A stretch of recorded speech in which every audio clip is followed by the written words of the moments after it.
우리 하나님 말씀 보겠습니다. 사도행전 4장 17절로 21절. 사도행전 4장 17절로 21절.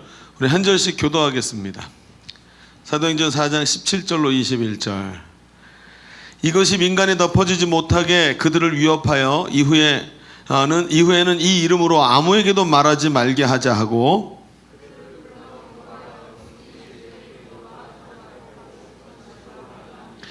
베드로와 요한이 대답하여 이르되 하나님 앞에서 너희의 말을 듣는 것이 하나님의 말씀을 듣는 것보다 옳은가 판단하라. 우리 함께 봅니다. 관리들이 백성들 때문에 그들을 어떻게 처벌할지 방법을 찾지 못하고 다시 위협하여 놓아주었으니 이는 모든 사람이 그 된 일을 보고 하나님께 영광을 돌림이라. 아멘.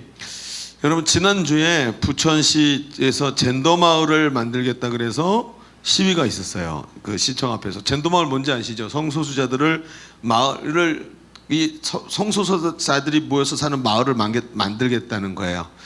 이게 부천시에서 조례가 통과가 돼가지고 이 사안이 이제 통과가 되었다. 그래서 시행되면 된다, 이런 얘기인 거죠. 그러니까 이제 시민단체들에서 다 모였고 거기서 이제 시위를 했는데, 제가 그런 얘기를 들으면서 그게 지금 부천시에서 여러 가지 지도상가 그런 것도 있고 그랬고 여러 가지를 했는데 다른 거는 폐지가 됐어요. 다른 동성애에 관한 건 폐지가 됐는데 이 젠더 마을은 폐지가 아직 안 됐어요. 제가 이제 우리 청년들 목자들 사이에서 이 얘기가 왔다 갔다 하면서 기도해야 된다 이런 얘기를 했었거든요. 폐지가 안 됐더라고요. 보니까 오늘까지. 그런데 이제 이런 얘기들을 들으면서 제가 이런 생각이 있었어요. 아니, 그렇다면 이게 그렇게 조례가 통과가 될 정도면 시의원들이 앉아가지고 같이 얘기를 나눴을 텐데 부천시 의회에 있는 의원들 중에는 기독교인이 없었나? 이런 생각이 들더라고요. 여러분, 그들은 지금 이 사람들은 우리가 좀 잘 생각해야 돼요. 제가 예전에 한번 우리 해피하우스 하는 것 때문에 우리 교회가 표창을 받은 적이 있어요. 부천시 표창을요. 근데 그때 제가 이제 대표로 표창을 받으러 갔다가 시의원들을 만났어요. 시의원들이 저한테 명함을 주기도 하고 인사를 하는데 그중에 어떤 분이 자기가 신학교 출신이에요. 신학생이래요. 신학생 출신이고 이제 목회자는 되지 않고 일을 하다가 지금 이제 시의원 나왔다고 그러면서 기독교인들이 꽤 많다 이런 얘기를 했었어요. 그리고 나서 이번에 이게 통과됐다는 얘기를 들으면서 좀 어처구니가 좀 없었죠. 여러분, 그들은 이것이 얼마나 큰 문제인지를 잘 모르고 있었을까요? 여러분, 이게 만약에 이것이 얼마나 인권이라는 말 이전에 반성경적이고 심지어 다른 사람들에게도 죄에 대해서 무감각하게 만드는 것인 줄 그들이 모르고 있었을까요? 아니죠. 그들은 분명히 알고 계셨을 거예요. 그런데 왜 이런 결정을 하게 됐을까요? 왜 반대하지 않았을까 하는 생각이 드는 거죠. 단순히 의회 의원 정도가 아니라 국회는 더해요. 여러분, 아직도 순진하게 이게 인권 문제라고 말하는 사람은 별로 없을 거라고 생각해요. 이게 뭡니까, 여러분? 이건 지금 젠더 프레임을 씌워서 사회를 지탱하고 있는 가치들을 교체하려는 정치적 이 속셈들이 들어있는 이야기라는 걸 여러분 알고 계시지 않아요? 요즘엔 삼척동자도 알아. 인터넷만 딱 뒤져봐도 이 이야기들이 어디서 나오는 거고 누가 뒤에 있는지를 우리는 다 알고 있단 말이죠. 그런데 여러분, 이런 사람들이 정치적으로 원하는 자기들의 이상을 실현하라고 세력들이 지금 포진돼가지고 이런 일들을 조직적으로 오랜 기간 동안 만들어 왔던 거죠. 그런데 이 상황을 만들어낸 국회의원들이 보니까 이런 일들이 언제부터 펼쳐졌나 하고 봤더니 2009년, 2010년 어간에 시작이 돼가지고 지금 벌써 이렇게 많은 곳, 이제 성이라고, 양성평등이 아니라 젠더의 의미로 성평등으로 이야기가 되고 있죠. 양성평등은 남성, 여성평등을 말하지만 성평등 그러면 남성, 여성 이외에 또 다른 성을 얘기하는 것도 되기 때문에 말이 많단 말이죠. 근데 이런 이야기들을 쭉 진행하던 게 2010년 어간이에요. 그러면 국회에서 2010년 어간에는 그러면 국회의원들 중에 기독교인이 없었을까요? 보니까 2010년 어간의 국회의원들의 비율이, 기독교인 비율이 40%였어요. 개신교도 비율이 40%고 국회의원 중에 종교가 있는 사람이 80 몇 %였어요. 그러면 한번 생각해 봅시다. 그들은 무슨 생각을 하고 있었을까요? 분명히 그분들 중에는 성경을 알고 있었고 이게 문제가 되고 있다는 것, 그리고 하나님께서 이것을 얼마나 가증하게 말씀하셨는지를 우리가 분명히 알고 있었단 말이죠. 물론 우리가 조금 더 성숙한 의미로 봤을 때 동성애자들도 죄인이고 그들도 죄를 짓고 있지만 똑같이 우리도 같은 죄를 짓고 있기 때문에 똑같이 죄인이라는 것 변함이 없어요. 우리가 회개하고 하나님 앞에 죄를 멈춰야 되듯이 그들도 죄를 멈추고 회개해야 되는 거예요. 똑같은 거예요. 그런데 중요한 건 뭐죠? 죄가 아니라고 말하는 게 너무나 위험하다는 거예요. 죄를 죄가 아니라고 말하면 그 다음부터 뭐가 되죠? 죄인 줄 모르고 그리고 죄에 사로잡히게 된다는 거예요. 이게 오늘 우리가 이제 주장하는 바이죠. 기독교에서 말이죠. 그러면 그들이 분명히 이것을 그 국회의원들도 알고 있었는데 성경을 알고 있지만 그들은 당리당략에 기울어서 자기 당에서 말하는 대로 법안을 제정을 한 거죠. 그래서 여론에 따라서 움직였고 어떤 것이 자기에게 유익이 될 것인가를 아마 봤던 것 같아요. 그래서 아마 이런 자리까지 오지 않았을까 하는 생각이 들어요. 여러분, 우리는 잘 알고 있죠. 사회라는 것이 단순하지 않다는 것을 알아요. 우리 사회는 개인을 중시하고 또 여러 가지 가치관들과 이런 것들이 혼재하고 있단 말이에요. 그런데 여러분, 이런 생각이 들어요. 이렇게 복잡하고 단순하지 않지만 우리 사회는 개인을 중시하고 개인의 가치를 중시하지만 사실은 개인이 없는 사회로 변해가고 있어요. 개인의 주장이 없어지는 사회로 변해가고 있죠. 지난 주간에 이런 말을 들었어요. 누가 저한테 이런 말을 하더라고요. 스마트폰과 카카오톡이 없던 시대가 너무나도 그립다. 여러분, 이런 생각 해본 적 있으세요? 스마트폰과 카카오톡이 없던 시대가 너무 그립다. 사람한테 연락을 취하려면 집으로 전화해서 안녕하세요, 저는 누군데요, 누구랑 통화를 하고 싶어요 얘기해서 기다렸다가 전화를 바꿔주고 통화하고. 그래 조금 더 발달된 게 뭐였죠? 삐삐였죠. 삐삐 그러면 전화해가지고 만나고. 이렇게 하면서 조금 느려도 개인이라는 것이 존중되던 시대가 그때였다는 거 아니에요? 우리가 잘 알고 있지만 사회 신경만 시스템 서비스가 막 우리 시대에 막 일반화됐죠. 그러면서 사회가 공유하고 있는 가치에 개인의 가치가 함몰되고 있는 것을 우리는 보게 돼요. 사회가 개인에게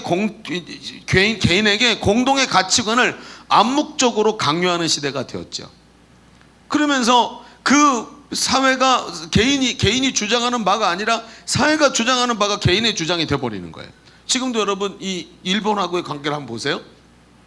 지금 일본 보이콧 문제를 보면 지금 우리가 유튜브를 보든 뭐 인터넷을 보든 지면을 보든 두 가지 사안이 있죠. 우리 불매운동 해야 된다. 또 한쪽에서는 아니다, 일본하고 등지면 우리도 손해가 많다, 그래서 그렇게 하면 안 된다, 한미일 공조를 깨트리게 된다 뭐 이러면서 하지 말자. 그런 두 가지죠. 그런데 이상하죠. 세 번째 안은 나타나지를 않아요. 우리는 둘 중에 하나를 해놓고 이게 내 생각이라고 믿게 만드는 생각을 강요당하고 있고, 세 번째 생각은 전혀 인정되지 않는 이런 시대를 우리가 살고 있어요. 그러다 보니까 어때요? 사회가 개인에게 공동의 가치를 암묵적으로 강요하죠. 그런데 이게 지금까지는 그렇지 않았다고 말할지 모르지만 이게 만약에 진리와 연관이 돼 있다면 어떻게 될까요? 오늘 사도들이 당한 일이 바로 이런 거였죠. 진리를 말하지 말라는 거였어요. 여러분, 진리가 가려지고 옳은 가치관을 말할 수 없는 시대가 된다면 어떻게 하면 될까요? 우리는요. 지금 전도의 현장을 보면 더욱 잘할 수 있죠. 이런 부분들이 그냥 나타나죠. 사람들의 영혼이 세상 가치에 사로잡혀서 비진리와 욕망에 이끌려 죽어가고 있어요. 복음이 꼭 필요하다는 것을 우리는 느끼고 있지만 우리는 진리 대신 예수 그리스도를 그들에게 선포하기를 굉장히 망설이고 있지 않아요? 여러분, 우리는 잘 알고 있어요. 얼마 전에 우리 집에 우편물이 하나가 왔는데 우편물을 쫙 찢어보니까 거기에 뭐가 들어있냐면 저희 집 주변에 성범죄자가 이사를 왔다고 알려주는 게 왔어요. 그러니까 거기에 얼굴이 딱 나왔는데 그 성범죄자의 얼굴이 또 거기에 딱 박혀, 그러니까 얼굴이 그냥 이 뭐라 증명사진으로 딱 들어와 있는 거예요. 그러면서 이 사람이 어디 살고 있고 전자발찌를 착용하고 있고 당신 집 주변에서 몇몇 안에 있다, 그 딸 조심시켜라 이거죠. 그렇지 않아요? 그러니까 이걸 보고는 제 아내가 그러는 거야. 어디서 많이 본 사람 같아 그러더라고요. 그래? 그러면 뭐 관심이 없었고 안 보고 있다가 갑자기 생각이 났어요. 딸내미한테 이 사진을 보여주고 이 얼굴을 외워서 도망가라 그럴까, 이 사람 만나면? 근데 어디서 많이 봤다 싶었더니 이 사람과 비슷하게 생긴 사람이 우리 교회에 3명이나 있어. 그렇잖아요? 여러분, 이거 어떻게 하면 좋아요? 저를 비롯해서 저랑 비슷하게 생겼더라고요. 그래서 코가 닮았구나 이렇게 보면서 여러분, 이게 지금 수많은 사람들이요, 이런 죄악에 사로잡혀서 죽어가요. 제가 여러분 알고 있나요? 한동안 신문지상에 막 이 어마어마한 성폭행과 막 이 어마어마한 막 어린 아이들을 성폭행한 이야기들이 막 나오고 막 감옥 가고 난리가 났었죠. 그때 이런 사람들을 붙잡았고 인터뷰를 하면 이 사람들이 뭐라는 줄 아세요? 어떻게 이렇게 못된 짓을 했습니까? 하고 물어봤더니 이 사람들이 자기 자신을 자책을 하면서 이렇게 얘기해요. 그러게요. 제가 자기 생각에도 내가 어떻게 이렇게 어마어마한 일을 했는지 자기 모르겠다는 거예요. 그 순간 자기가 괴물로 돌변하는 것 같고 내가 아닌 것 같다고. 내가 어쨌든 내가 저질렀으니까 이 벌을 달게 받지만 자기도 너무너무 가슴 아프다고 이렇게 얘기를 하는 거예요. 여러분, 과연 그들은 그걸 몰랐을까요? 이런 성추행을 하고 성범죄를 저지르면 자기가 그렇게 인생이 그렇게 망가지고 수많은 사람에게 아픔을 줄 걸 그 사람들이 몰랐을까요? 아니에요. 아는데요, 영에 사로잡히는 거예요. 여러분, 자살하는 사람들의 얘기를 들어봤나요? 제 동생의 친구가 한강다리에서 뛰어내려서 자살을 시도했어요. 근데 살았어요. 떨어지면서 막 머리가 무거워가지고 뒤로 돌아가지고 떨어져가지고 살았어. 배치기를 안 해가지고 살았는데, 그리고 병원에 들어갔어요. 친구들이 우르르 몰려왔어요. 너 정신 나갔냐? 너 어떡하려고 그래? 네 딸이랑 네 마누라 어떡하려고? 막 소리를 질렀어요. 그랬더니 그 사람 뭐라는 줄 아세요? 야, 말도 마라. 죽고 싶다는 생각이 머리에 딱 들어오는데 다른 생각이 아무것도 안 들고 딱 한 가지 생각만 들더래요. 죽으면 편하다. 지금 죽자. 지금 죽자. 그리고 한강다리에 올라갔는데 아내가 있다는 걸 까맣게 잊어버리고 딸이 있다는 걸 몰랐대요. 자기는 그 순간에. 악한 마귀가 사람에게 계속 유혹해서 사람을 도둑질하고 죽이고 멸망시키려고 해요. 근데 여러분, 이 사람들에게 필요한 게 뭐예요? 예수님의 십자가 복음인 줄로 믿습니다. 복음에 들어가고 단 한 번이라도 예수님을 만나면 이렇게 되지 않아요. 십자가 예수님을 단 한 번이라도 만나고 복음의 절대 능력에 사로잡히면 사람이 절대로 이렇게 되지 않아요. 죽을 사람이 얼마나 많이 사는지 아세요? 행복모임 책에 보면 수많은 간증이 있어요. 그 간증들은 전부 다 행복모임을 하던 곳에서 나왔던 간증들인데 그 간증들을 한번 들여다보세요. 얼마나 많은 사람이 죽으려고 했고 범죄에 사로잡히고 귀신에 사로잡혀서 자기 인생을 망치고 또 망치는 현장에 서 있다가 예수님 만나고 복음 듣고 변화됐는지요. 근데 우리는 이걸 너무나도 잘 알고 있지만 복음이 꼭 필요하다는 것을 느끼고 있지만 우리는 진리 되신 예수님을 그들에게 선포하기를 망설일 수밖에 없는 분위기 속에서 우리는 살고 있어요. 그리고는요, 삶으로 복음 전한다는 미명 아래 부담스럽지 않고 오히려 더 편리한 방법인 착한 이미지로 선한 사마리아인으로 살아가주는 이웃이 되겠다라는 방법을 선택하죠. 여러분, 그것도 좋은 방법이에요. 그렇게 해서 평생 몇 사람 전도할 수 있을지는 몰라요. 그러나 여러분, 그렇게 하기에는 우리에게는 시간이 너무 없어요. 주님이 오실 날이 너무 가까웠고요, 악한 마귀는 너무나 많은 사람들을 지금도 사회 제도 자체가, 사회가 갖고 있는 통념 자체가 너무나도 악한 곳으로 가도록 지금 세상을 다 뒤집어 엎고 있다는 것을 여러분 보고 있지 않습니까? 그러면서 진리가 선포되지 못하고 비진리가 사로잡고 고통당하는 그들을 우리는 복음을 들고 있으면서도 지켜봐야만 하는 이런 상황이 펼쳐지는 거예요. 이런 모습이 확장되면 진리를 진리라고 말할 수도 없고 불의를 불의라고 말할 수 없는 분위기에 젖어 들어가게 되죠. 그러다 보니까 어때요? 앞에서 말한 정치인들의 모습처럼 진리의 횃불이 아니라 타협의 물수건을 들고 서서 주님이 제발 천천히 오시기를, 아직 내가 하나님 맡겨주신 걸 못했으니까, 이러면서 살아가는 사람이 되어버리지 않을까요? 여러분, 우리 시대가 이런 시대의 성도가 복음을 들고 복음으로 삶을 펼쳐가는 것은 너무나도 어렵다는 것을 느껴요. 우리의 신앙의 선배들은 신앙을 지키고 복음을 전하기 위해 생명을 초기같이 여기며 살았어요. 지푸라기같이 여겼단 말이죠. 믿음을 지키기 위해, 복음으로 살아가기 위해 생명을 버릴 각오를 하고 한 영혼 더 살리기 위해서 땅끝까지 가면서 위험을 감수하고 오직 신앙 하나 때문에 아무것도 없는 신대륙을 향해서 떠나면서 그저 자기 생명을 담보로 하고 하나님 앞에서 그 길을 떠났던 사람들이 우리 신앙의 선배들이에요. 여러분, 현대인들의 모습이 어떻죠? 현대인들은 그저 삶이라는 좁은 유리병에 갇혀서 스마트폰이라는 굴곡되고 왜곡된 유리병 밖을 내다보고 있어요. 유리병 안에서 굴곡된 유리벽을 통해서 바깥을 내다보는데 스마트폰이라는, 인터넷이라는 굴곡된 유리병 밖을 내다보면서, 그러면서 세상이 이렇다 저렇다 왜곡된 가치관으로 인생을 판단해요. 성경에 이런 말씀이 있어요. 디모데후서 4장 3절에 보면 때가 이르리니 사람들이 어때요? 바른 교훈을 받지 아니하며 귀가 가리워져서 자기 사욕을 따라 스승을 많이 두고. 이게 마지막 시대의 징조라고 예수님 말씀하셨어요. 우리 시대보다 이 말이 더 잘 들어맞는 시대가 어디 있었을까요? 수많은 스승이 인터넷 안에 있지 않아요? 내가 하고자 하는 일을 뒷받침해 줄 수 있는 수많은 이야기들과 여러분 수많은 이야기들과 사진들과 수많은 정보들이 인터넷 안에 가득 있으면서 괜찮아 해. 네가 그렇게 하는 것을 그것은 아주 자연스러운 일이 하면서 우리의 사역을 쫓을 수 있도록 뒤에서 계속 밀고 있어요. 주님은요, 예수님은 마지막 시대의 믿음을 찾아볼 수 있겠느냐 하고 물었어요. 주님이 우려하시는 말씀이 만약 그 마지막 시대의 믿음을 찾아볼 수 없는 그 시대가 오늘 우리가 살고 있는 이 시대라면 정말 우리 소름 끼치지 않아요? 요즘에 제 아이들이 그래요. 아빠 학교 가면 기도하는 게 참 어려워 그래. 급식을 타놓고요, 급식을 먹기 전에 급식을 쫙 타갖고 앉아서 손을 딱 모으고 하나님 오늘도 밥 주셔서 감사합니다. 먹고 건강하게 해주시고 하나님께 영광 돌리게 해주세요. 이 한마디 기도하기가 너무 어렵대요. 친구들이 보고 너 개독교냐? 이러면서 놀리고 아이들끼리 점점 압박을 가하는 거죠. 우리 사회가 그래요. 진리를 갖고 있는 사람을 미워해요. 어둠이 자기에게 어둠 속에 빛이 딱 비춰지니까 어둠 속에 묻혀있던 더러운 것이 드러나니까 어둠이 빛을 미워했다 하고 성경에 써 있어요. 여러분, 이런 시대를 살아가는 오늘 여러분과 저, 즉 성도들에게 필요한 것이 무엇일까요? 저는 단언코 담대함이라고 믿습니다. 담대함이 있어야 되는 거예요. 진리를 붙잡고 설 수 있는 담대함이 필요하다는 것이죠. 그저 남들이 뭐라 해도 이게 진리니까 진리라 말할 수 있는 담대함이 필요한 거예요. 그렇다면 오늘 우리는 이렇게 어둠이 관영한 시대에 어떻게 진리의 중심에 견고히 설 수 있을까요? 어떻게 담대하게 설 수 있을까? 오늘 말씀을 가지고 이 질문을 향해 다가가 봅시다.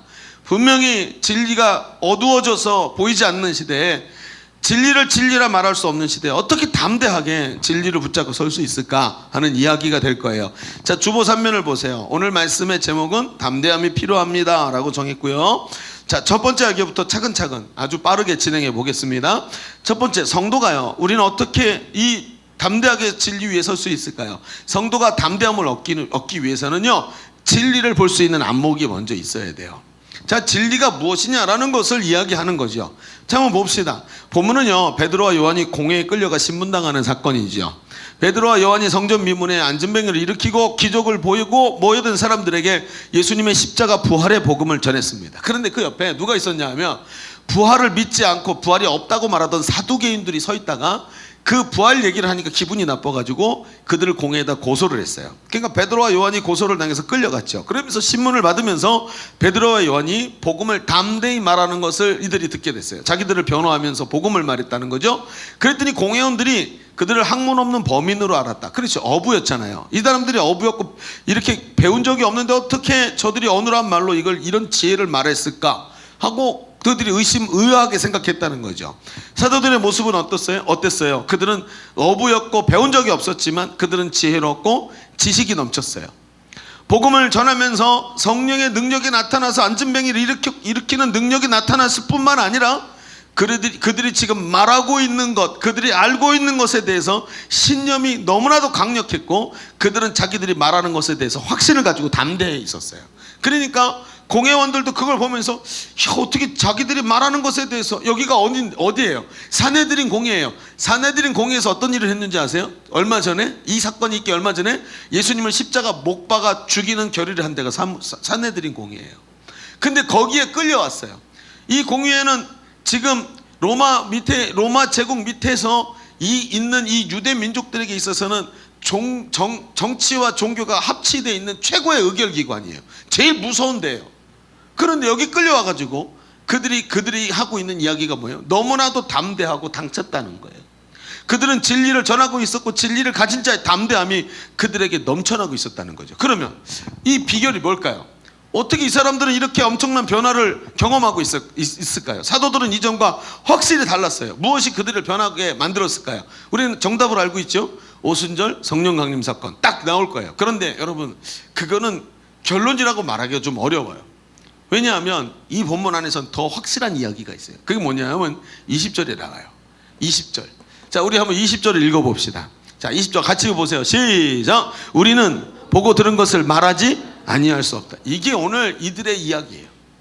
이 사도들에게 있어서 제일 중요한 게 뭐죠? 공회원들은 예수님의 이름으로 가르치거나 말하지 말라라고 말했지만 사도들은 자기들이 보고 들은 것을 말하지 않을 수 없다 이렇게 말을 했어요. 무슨 말입니까? 사도들은 자기 확신으로 말하고 있는 것이 아니라 자기가 보고 들은 것을 말하지 않을 수 없다. 즉 자기가 보고 듣고 느낀 것을 말하는 거라는 거예요. 내 속에 있는 내 확신 갖고 말하는 게 아니고 증거를 가지고 말하고 있다는 거예요. 여러분, 이들은 무엇을 보고 들었습니까? 예수님으로부터 천국에 대한 가치를 들었습니다. 그런데 이 천국의 가치가 예수님께서 말씀하셨던 것이 공허한 것이 아닌 이유가 뭐냐면 예수님께서 십자가에 죽으셨다가 3일 만에 부활하신 주님을 만났어요. 예수님이 하신 말씀이 무엇으로 증거가 됐냐 하면 주님이 죽음의 관세를 깨트리고 나와서 하나님의 승리를 예수님이 직접 몸으로 보여주셨어요. 할렐루야. 그러니까 있잖아요, 자기들은 예수님이 하셨던 가르치셨던 그 가르침이 들었던 게 뭐예요? 다 진짜고 다 하나님의 가르침이라는 걸 정확하게 보고 부활을 체험했다는 거예요. 그래서 뭐라 그래요? 우리는 보고 들은 것을 말하지 아니할 수 없다는 거예요. 그냥 말만 무성한 담론이 아니라 모든 믿는 자에게 구원을 주시는 하나님의 은혜인 그 복음을, 진리를 자기가 체험했다는 거예요. 복음을 체험하고 복음의 현실성을 깨달았다는 거예요. 이 복음은 자신들을 변화시켰고 그들은 복음의 절대 능력을 체험했고 그렇게 담대하게 은과 금은 내게 없지만 내게 있는 것으로 내게 주겠다 말할 수 있는 복음을 체험하고 손에 쥐고 있는 사람이었다는 거예요. 여러분 잘 알고 있지만 저는요 모태신앙이에요. 어려서부터 교회는 저에게 있어서 당연한 삶의 일부였고요, 당연히 교회 가는 거였어요. 저에게는 부모님이 물려준 신앙 유산이 있었지만 사실은 유산은 유산이지만 그 유산이 제 속에 내면화되지는 않았어요. 그래서 저는 모태신앙이었지만 여러분 사람들이 다 얘기하듯이 모태신앙이었어요.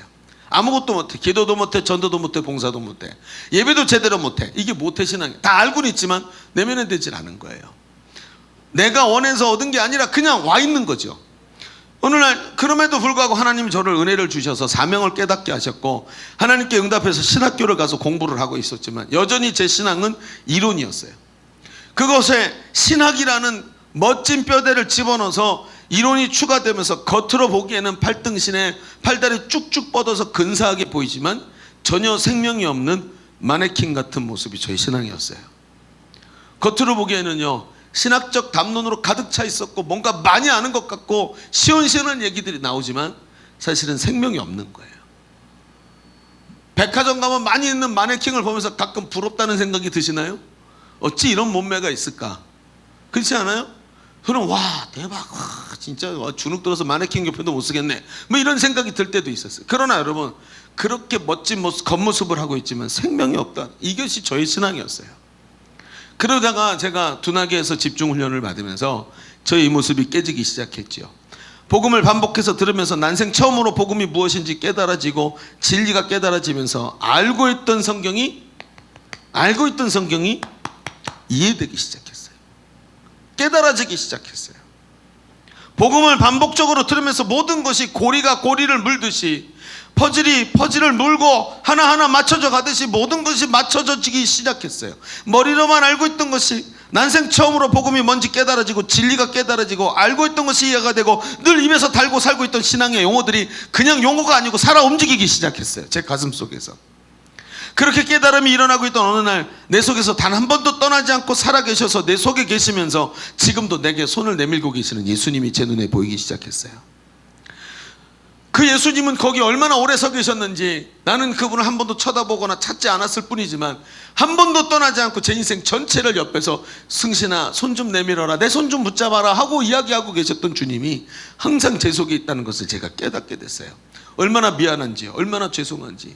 거기서 비가 오나 눈이 오나 내가 신경질을 내고 짜증을 내고 믿음이 없을 때도 거기 서 계셨고 내가 그분을 한 번도 부르지 않아도 거기 서 계셨던 예수님이 거기 보이기 시작했어요. 저는 예수님께 물었어요. 주님, 제가 무엇을 하기 원하십니까? 주님이 이렇게 말씀하셨어요. 나는 내가 명령하면 물에도 뛰어들고 불에도 뛰어들 수 있는 제자가 되기를 원한다. 이 말씀과 함께 동일하게 이런 말씀도 주셨어요. 나는 내가 너에게 준 것처럼 너도 나에게 네 생명을 주기를 원한다. 주님이 내게 생명 주셨으니까 나도 내 생명을 주님께 드리기를 원한다고 주님이 하시는 말씀을 들었고 저는 그날 제 생명을 주님께 드렸습니다. 주를 위해 살겠다고 고백했습니다. 나의 신앙은 더 이상 그 순간부터 마네킹이 아니었어요. 이론에서 내가 만난 주님으로 체험하기 시작했고, 이론에서 머리에서 가슴으로, 이론에서 체험으로 변하기 시작했어요. 이것이 확실해지니까 그때부터 모든 것이 변하기 시작했어요. 저에게 복음은 실제였어요. 복음을 전하면 사람들이 변화되었고요, 제가 복음을 말하기 시작하면 죽어가는 영혼들이 예수님을 영접하고 인생이 변화되는 것을 제 눈으로 보기 시작했어요. 영혼들이 살아나서 변화되는 것을 제가 체험하기 시작했고, 복음은 현실이었고 이상이 아니었어요. 복음은 내 눈앞에 나타나고 있었고, 예수 이름을 선포할 때 질병이 떠나가고 사람이 회복되고 변화되는 것을 제 눈앞에서 보기 시작했어요. 이게 바로 머릿속에 있는 복음이 아니라 오늘도 내 삶 속에 살아있는, 진리로 내가 와 있는 예수님의 십자가 복음이라는 거예요. 여러분, 두 날개가 왜 강력한지 아십니까? 그저 교회를 부흥시키고 사람 숫자를 늘리는 것이 두 날개의 목적이 아니기 때문에 그래요. 두 날개의 목적이 무엇입니까? 이 진리를 강력하게 깨닫게 하고 참된 자유와 해방을 경험하게 만들고, 그리고 그 자기가 경험하고 자기가 복음의 증인으로 세워지고 자신들이 체험한 복음과 자신들이 체험한 예수를 말하지 않을 수 없도록 만드는 게 두 날개의 핵심이에요. 그래서 여러분, 오늘도 어때요? 이분이요, 오늘 간증하신 분이 60대 중반이세요. 오셔서 떠듬떠듬 읽으시지만 여러분 답답하셨나요? 저는 기가 막혔어요. 왠지 아세요? 안경을 안 쓰고 올라왔어요. 저도 요즘에는요, 스마트폰 볼 때 이렇게 해야지 보이더라고요. 그러지 않으려고 얼마나 노력하는지, 보이는 척 하려고. 그러면서 막 멋있게 보이려고 안경 이렇게 쓰면서 와, 이렇게 보죠? 왜 그런 줄 아세요? 안경 내렸으면 안 보여요, 앞에가. 근데 그분이요, 60대 중반이신 이분이 다 올라오셔서 안경을 안 쓰고 드레스 색깔 끝내주죠. 자신감을 가지고 올라와가지고 그 자기의 변화된 신앙을 여러분에게, 아주 젊은 여러분에게 자신감 있게 이야기하면서 자기는 변화됐다고 얘기하고 있어요.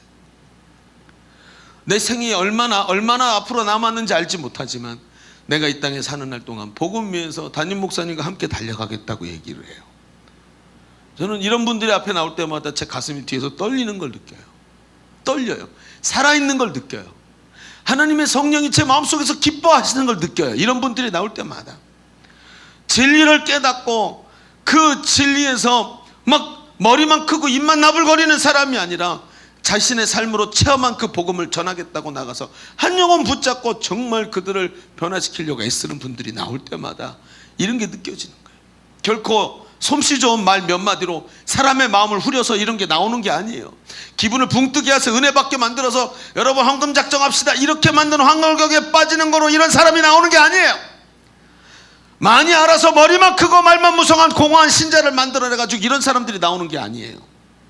진리를 깨닫고 그 진리를 가르치는 사람이 돼야 되는 거예요.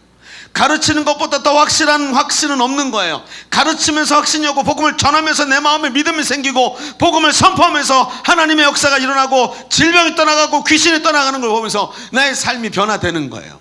여러분, 지난 주간에 우리 최순호 자매가 간증을 했어요. 제가 아침에 오전에 예배 때 최순호 그랬더니 못 알아듣게 노란머리 그랬더니 알아들으시더라고요. 그래서 이제는 노란머리 없습니다라고 얘기했죠. 색깔을 바꿨다고. 그게 참 재밌는 현상입니다. 근데 최선호 자매 간증을 보세요. 이 자매가 양육반을 마치고 제자학교 훈련을 받기를 두려워하고 있었죠. 간증이 기억나십니까? 근데 망설이고 있는데 제가 이런 생각이 들어요. 어떻게 순종을 했을까? 셀리더가 가서, 목자가 가서 제자학교 훈련 받아야 된다 그랬더니 또 순종을 하는 거예요. 참 그래요. 그래서 제가 가만히 생각해 보니까 선우가 지금 공감할지는 모르겠는데 제가 이런 생각을 하게 됐어요. 아, 부모님이 선교단체 간사님들이라서 순종이라는 것을 배웠구나. 자기 리더가 이야기하니까 순종을 뜩 하는 거예요. 선교단체는요, 철저하게 순종해요. 압권세 윈 리더에게 철저하게 순종하게 만들어놔요. 그러니까 순종이라는 걸 아나 보다 하는 생각이 들더라고요. 그리고 제자학교 들어가서 같이 훈련을 받았죠. 근데 이 선우자매 간증에서 중요했던 게 뭔지 아세요? 제 마음속에 제일 많이 꽂혔던 것은 이 자매의 변화가 어디서 일어났냐면 희한하게 행복모임 교제 훈련에서 나타났다는 거죠.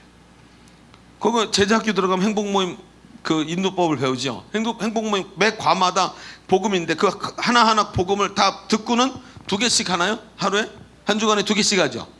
맞죠? 2가씩을 앞에 둘이 짝지어 가지고 서로 이야기해야 돼요. 내가 들은 대로 종이 조금 전에 받아 적은 걸 가지고 옆 사람한테 막 얘기해서 제가 실습을 해야 돼요. 근데 실습을 하고 그걸 듣고 내 입으로 말하기 시작하면서 책이 변화가 시작된 거예요. 뭐죠? 복음이 내면화되기 시작하는 거예요. 귀로만 듣고 앉아서 껌뻑껌뻑 듣고 있던 걸 내가 말을 해야 되니까 이걸 이해하려고 머릿속에 집어넣고 조리 있게 말을 하려고 하다 보니까 복음이 가슴에 들어오기 시작하고, 복음이 들어온 자리에 예수 그리스도의 성령의 역사가 일어나고 어둠이 떠나가고 사람이 변화되고 더러운 이 묶임들이 떠나가고 사람을 묶고 있던 어둠과 부정적인 생각들과 악한 마귀의 모든 계략들이 복음이 들어오면서 빛이 들어오면 어둠이 나가듯이 떠나가 버리는 거예요. 이 자매가 경험한 게 뭡니까?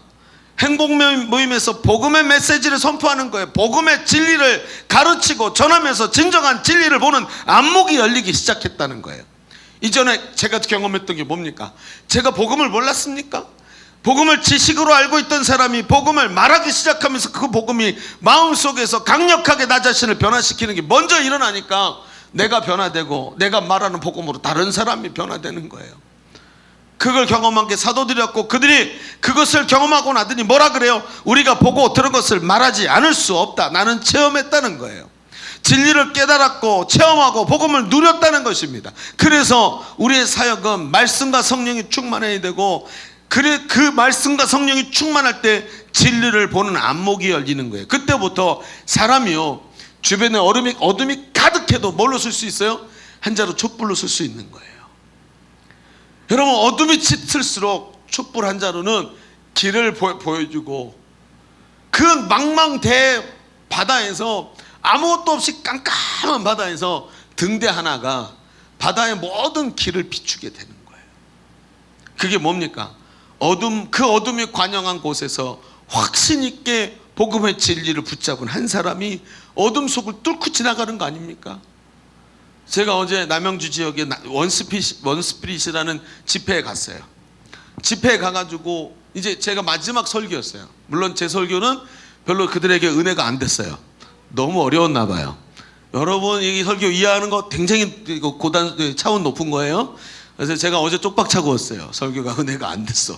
어쨌든 많이 은혜 받으신 분들은 굉장히 많이 받으셨는데, 청소년 애들은 거의 뭐 맷돌 돌리고 막 국물 나오고 막 이랬어요. 그런데 이제 제 앞에 누가 있었냐면 여자분 약사 아세요 여러분? 동성애에 대한 이야기 하시는 여자 약사분이 계세요. 김 약사라고. 이분이 굉장히 유명하신 분인데, 약국을 하시는 분인데, 이분이 이제 그때 사람들이 왜곡시켰잖아요. 동성애가 자연스러운 것이고 그것이 유전자에 들어있다, 그런 얘기들을 막 유언비어를 퍼뜨렸고 사람들이 그렇게 믿었는데, 그걸 깨뜨리고 강연을 다니면서 그거를 전국에다가 그 제대로 된 논문들을 가지고 들고 나와가지고 얘기하는 사람이 이분이 여자 약사분이에요. 이분이 이야기를 쭉 하면서 사람들을 깨워내기 시작하는 거예요. 이분이 어떤 분이죠? 그분이 그걸 들고 나왔을 때 온 세상이 깜깜했어요. 모든 사람들이 너 기독교 왜 그러냐? 너네는 분명히 과학적으로도 이 동성애가 저기 유전자 안에 들어있는 거고, 그런 유전자를 갖고 있는 사람은 어쩔 수 없는 거 아니야 하면서 막 공격을 할 때 혼자 그게 아니라고, 그 깜깜한 바다를 향해서 촛불 한 자루 들고 나온 사람이 이분이었어요. 지금도 있잖아요. 부천시가 저거 왜 철회했는지 아세요? 그분이 초 한 자루 들고 나왔을 때 그 초 한 자루를 또 든 사람이 나왔고 또 든 사람이 나왔고 또 든 사람이 나와서 지금 전국적으로 연대가 형성이 되고, 이런 각 지방마다 이런 말도 안 되는 조례들이 형성이 되기 시작하면 잘 보고 있다가 쫓아가서 사회단체, 이 소셜단체를 만들어가지고 그 안에서 이런 일을 지금 조직적으로 하고 있어요. 여러분, 그분이 뭐라는 줄 아세요? 유럽에 이 동성애 합법화를 막아내지 못한 나라들이 지금 어떻게 무너지고 있는지 자료들을 가지고 와서 다 신문 자료들을 가지고 보여주는 거예요. 여러분, 이거 못 막아내면 나라가 뿌리가 근간부터 다 흔들립니다. 얘기를 하는 거예요. 그저 자기 주장을 하는 게 아니라 자료들을 다 가지고 와서 보여주면서 합리적으로, 그리고 분명한 자료와, 여러분, 거짓 뉴스, 가짜 뉴스가 아니라 진짜 자료들을 가져와서 보여주면서 이 청년들에게 호소하는데, 청년들과 청소년들이 막 가슴이 뜨거워서 제 앞에 그분이 너무 뜨거웠고 제가 쪽박 찬 거예요. 그분이 좀 덜했어요. 제가 잘했는데. 그리고 제가 얼마나 가슴이 뜨겁던지요. 여러분, 진리를 깨달으면 진리를 알지니 진리가 너희를 자유케 하리라 했어요. 십자가 복음이 여러분에게 확실하기를 바랍니다. 베드로와 요한이 한 말이 뭐예요? 우리가 보고 들은 것을 말하지 않을 수 없다. 나는 너무나도 복음의 진리를 잘 알고 있기 때문에 입 다물고 있을 수 없다. 이게 이들의 말이었어요. 근데 여러분 한번 생각해 볼까요? 이게 지금 이 얘기가 여기서 지금 딱 끝났으면 참 좋겠는데 이게 저는 이런 생각이 들어요. 만약에 오늘 제가 오늘 딱 보니까 제 아이가 오늘 성가대 반주를 했어요. 고등학교 1학년이에요 이제. 한 2년만 더 있으면 대학생이라고 아빠 말 안 듣고 아빠가 내게 해준 게 뭐가 있어 이렇게 말할 것 같아요. 2년만 더 있으면 그렇게 말할 것 같은데 이 아이가 제가 보니까 제가 오늘 제 스크린 세이버에 제 이제 하드디스크에 들어있는 사진이 뜨잖아요. 스크린세이버 딱 떴는데 얘가 한 3살 때 4살 때 여기다가 막 꽃 짜장면 묻혀가지고 빠글빠글 머리 해갖고 이렇게 딱 써있는 게 그게 사진이 나온 거예요. 이게 불과 얼마 전인데 이야 벌써 얘가 나이가 이렇게 됐구나, 얘가 많이 컸네 이렇게 생각을 하다가 문득 이런 생각이 들었어요. 내가 얘를 처음에 가져서 난 게 얼마 안 된 것 같은데 수만 번 깊이 들여 마셨다가 후 하고 내쉬니까 애가 뻥 하고 커져 있는 거예요. 인생이 그렇게 빠른 것 같아요. 근데 만약에 한 번만 더 하면 어떻게 될까요? 제가 하고 한 번만 더 하면 어떻게 될까요? 그렇죠? 제가 그러고 생각해 보니까 그때 제가 해야 될 일이 뭐냐면 은퇴예요. 은퇴야. 난 젊은 목사 굉장히 나한테 시간이 많이 남았다고 생각했는데 지금까지 아이를 임신해서 낳고 자는 기간을 한 번만 더 하면요 제가 은퇴해야 돼요. 얼마나 빨리 가는지 말도 못해요. 야, 그렇게 생각을 해보니까요 제가 오늘 가슴 뜨겁다고, 제가 오늘 복음에 사로잡혀 있다고 은퇴하고 나서도 이러고 있을 수 있을까? 여러분 사람이 지나가요. 그렇죠? 사람이 지나가고 가슴 뜨거운 건 금방 사그라들어요. 그러면 오늘 이 사도 두 사람이 얼마나 많은 일을 했나요? 이 사도 두 사람이 오늘 사내들인 공회에다가 한번 탁 엿을 먹였다고 계속적으로 승리가 일어나나요? 그게 아니잖아요. 사람들은 지나가고 심지어는 예루살렘 교회도 문을 닫았어요. 그렇죠? 예루살렘 교회 자체는 나중에 문을 닫고 다 이방으로 퍼져나갔고 베드로와 요한은 뭐 다 하나님 나라 갔고 그 다음에 어떻게 일이 벌어진 거죠? 여러분 두 번째도 한번 이렇게 써보세요. 진리를 아는 것은 중요하지만 보고 들은 것을 넘어서야 돼요. 내가 보고 들은 데서 머물러 있으면 안 되고 내가 보고 들은 것이라는 것이 너무나 중요하지만 그것을 넘어서야 된다는 거예요. 여러분 가만히 보잖아요. 그러면 오늘 이 말씀에 이 사내들인 공회가 이 끝발이 서리발 같은 끝발을 가지고 있잖아요. 그런데 얘네가 무서워하고 있는 게 나와요. 그거 문제 여러분 느끼셨어요? 오늘 이 말씀을 보면서 사내들인 공회가 뭔가를 두려워하고 있어요. 뭐게요? 16절을 보세요. 16절을 함께 봅시다. 사내들인 공회가 뭘 두려워하고 있었을까요? 자, 제가 읽어볼게요. 여러분 있나요? 이 사람들은 어떻게 할까? 거기 있죠? 16절 한번 읽어보세요. 시작. 이 사람들을 어떻게 할까? 그들로 말미암아 유명한 표적이 나타난 것이 예루살렘에 사는 모든 사람에게 알려졌으니 우리도 부인할 수 없느니라. 여러분 이 사람들이 두려워하는 게 뭐예요? 사람들이 이 복음에 대해서 알기 시작하고 깨닫기 시작하고 우리가 십자가에 못 박아 죽인 예수가 우리를 구원할 그리스도였구나 하는 것을 알게 되는 것을 세상 권세들이 진짜 무서워하고 있었어요. 이것 때문에 베드로와 요한을 감옥에도 못 집어넣고 저들이 막 맞짱을 뜨는데 요걸 그냥 한 대 딱 때리면 그만일 것 같은데 못 때리는 거예요. 왜요? 사람들이 변화되고 있었기 때문에요. 다음 사람들이 준비되고 있었고 사람들이 이 복음에 대해서 깨닫고 이 사람들이 사도들의 변화를 보면서 야 쟤네들이 믿는 게 진짜구나 하는 것을 사도들의 삶과 변화를 보면서 깨닫고 있었다는 거예요. 여러분 이게 뭡니까? 이게 뭐지요? 오늘도 복음의 절대 능력으로 사람들이 세워져 가는 거예요. 사람들이 세워져 가는 거예요. 우리 시대의 현실은요 굉장히 어두워 보여요. 세상 권세들이 복음을 미워하고 교회를 압박하고 복음을 매도하고 세상에 미움을 받게 만들어요. 그런데 이건요 비단 한국만의 이야기가 아니죠.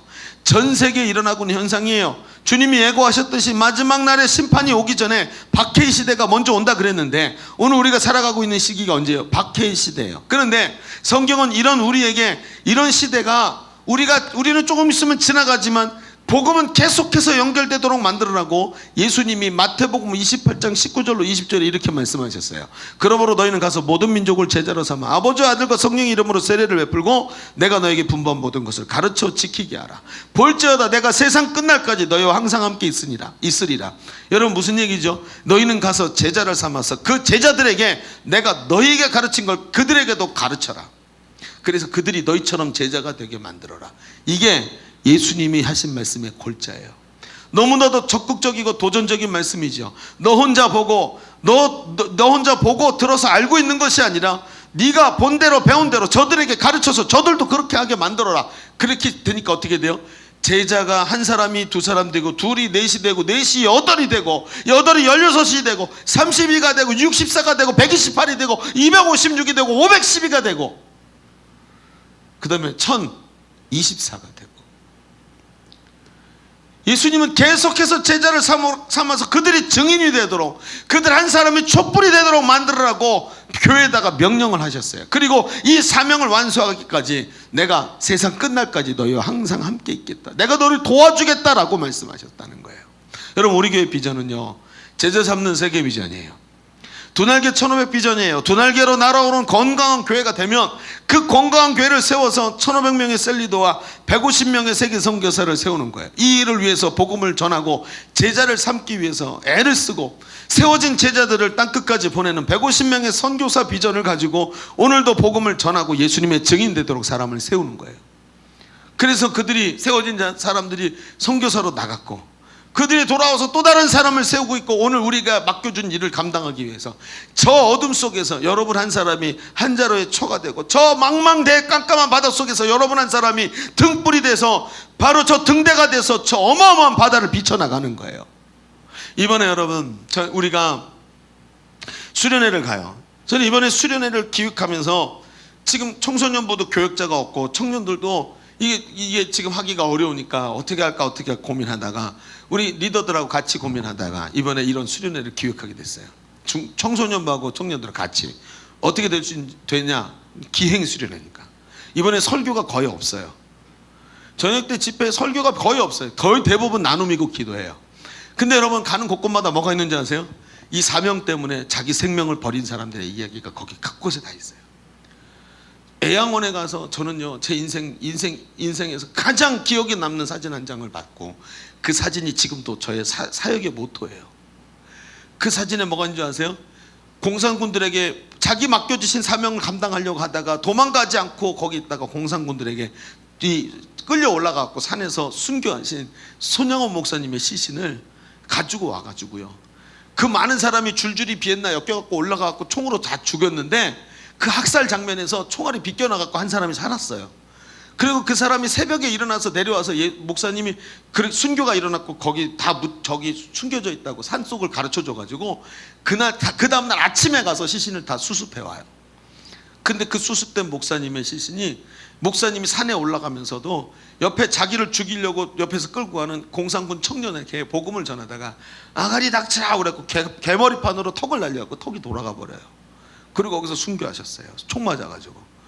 그리고 시신을 모시고 왔는데 턱을 여기를 감았어요. 턱이 돌아갔으니까 딱 감고 시신을 그 애양원 병원에 이 앞에 마당에다가 침대를 놓고 그 위에 시신을 앉혀놓고 사모님이 머리맡에 앉고 그리고 목사님이 용서해서 아들 죽인 안재선을 살려놓지 안재선이 옆에 쓰고 이 목사님 돌아가시는 날 그 새벽에 태어난 막내 아들을 사모님이 품에 품고 사진을 딱 찍었는데 그 사진 앞에서 저는 있잖아요 1시간 동안 움직일 수가 없었어요. 눈물이 펑펑펑펑 쏟아졌던 그 제가 제 일생일대 가장 강력한 사진 한 장이 거기 있거든요. 사명을 위해서 생명을 버린 사람들의 길을 쭉 쫓아가면서 오늘 청년들하고 청소년들에게 너무나 보여주고 싶은 게 있어요. 완도에 가잖아요. 제 동기가 살아요. 근데 제 동기가 하나님이 주신 사명이 있었어요. 고아들을 거두어라. 근데 전남 지방에 고아들을 거둬줄 데가 없으니까 가서 고아들을 거두겠다고 자기 있던 모든 돈을 가지고 산을 샀어요. 근데 산이 얼마나 가파른지요. 산에다 무슨 집을 지어요. 벽에다가 이렇게 꼭 옆으로 질 거예요. 깎기 시작하는데 돈이 없으니까 자기가 직접 깎아서 거기 집을 짓고 거기다가 버섯 농장을 세워서 버섯 농장에서 나오는 돈으로 고아원을 만들려고 애를 쓰고 있어요. 그러다가 너무 힘이 들어가지고 뇌에 출혈이 나는데 이게 문제가 생겨가지고요. 의사들이 죽는다 그랬어요. 안 죽으려니까 수술을 해야 되니까 뚜껑을 열어서 머리뼈를 절반을 빼놓고 뇌 수술을 했어요. 봉합을 했는데 머리뼈가 없으니까 이거 푹 들어가서 사람 머리가 동그랗지 않고 이게 딱 꺾어져 있어. 이렇게 만지면 뇌가 만져져 손에. 수술을 한 다음에. 그리고 이걸 머리카락으로 가르면서 살다가 3년인가 5년인가 그렇게 살다가 하나님이 큰 은혜를 줘갖고 다른 인공 머리뼈를 받아가지고 거기다 이식하고 넣어서 지금은 동그래 머리가.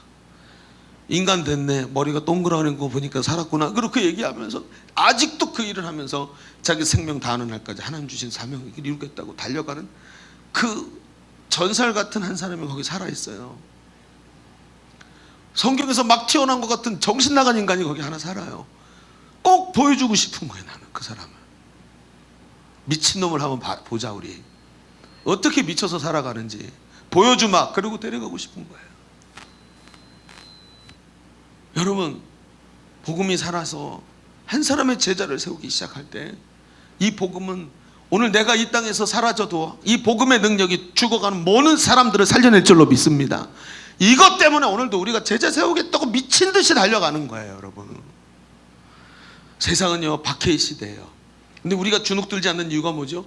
복음이 진리예요. 할렐루야.